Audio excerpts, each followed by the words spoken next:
கர்த்தரால் நம்ம மகிமைப்படுவதாக. இன்றைக்கு தியானிக்க இருக்கிற தலைப்பு பிலிப்பியர் 4:8. இந்த வசனத்துல என்ன சொல்லப்படுகிறதுனா, கடைசியாக சகோதரரை உண்மையுள்ளவர்களை எவழிகளோ, ஒழுக்கம் உள்ளவர்களை எவழிகளோ, நற்கீர்த்தி உள்ளவர்களை எவழிகளோ, அன்பு உள்ளவர்கள் எவைகளோ, புண்ணியம் எதுவோ, புகழ்ச்சி எதுவோ, அதை அவைகளே சிந்தித்துக் கொண்டிருக்கணும்னு சொல்லப்படுகிறது. இந்த வேத வசனம் என்ன சொல்லுகிறதுனா, கர்த்தராகிய இயேசு கிறிஸ்துவோடைய வாழ்க்கையை பற்றி தான் சொல்லப்படுகிறது. எப்படின்னா, நானே வழியும் நானும் சத்தியமும் ஜீவனமா இருக்கிறேன்னு சொல்றேன். அப்படின்னா அவரே வழியாக இருக்கிறார், அவரே ஜீவனமா இருக்கிறார், அவரே சத்தியமா இருக்கிறார்.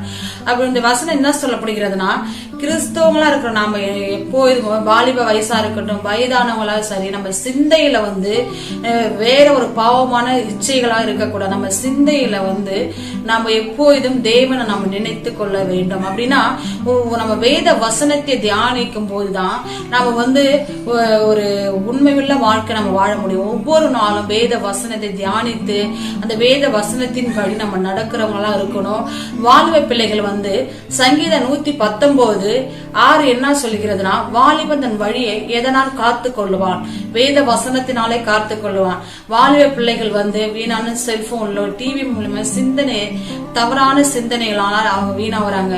நம்ம ஒவ்வொருவர்களும் தேவனோட பிள்ளைகளா இருக்க நாம நம்ம உண்மை உள்ளவர்களாக இருக்க வேண்டும். கர்த்தருக்கு பயந்தவர்களா இருக்க வேண்டும். ஒரு தவறு செய்யும் போது கர்த்தர் பார்த்து கொண்டிருக்கிறான்னு சொல்லி அதை நம்ம பயத்தோடு இருக்கணும். அதுதான் அந்த வேத வசனம் சொல்லுகிறது. தேவன் எப்படி உண்மை உள்ளவரா இருந்தாரோ, ஒழுக்கம் உள்ளவரா இருந்தாரோ, அதே போல நாமளும் இருக்க வேண்டும். அது எப்படி வரும்னா, ஒவ்வொரு நாளும் வேத வசனத்தை தியானிக்கணும். தியானிக்கிறது மட்டும் இல்ல, செபிக்கணும், அதன்படி நடக்கணும். வேத வசனம் தான் நம்மளுக்கு நல்வழிகளை காட்டி கொடுக்கும். அதான் அந்த வசனம் சொல்லப்படுகிறது.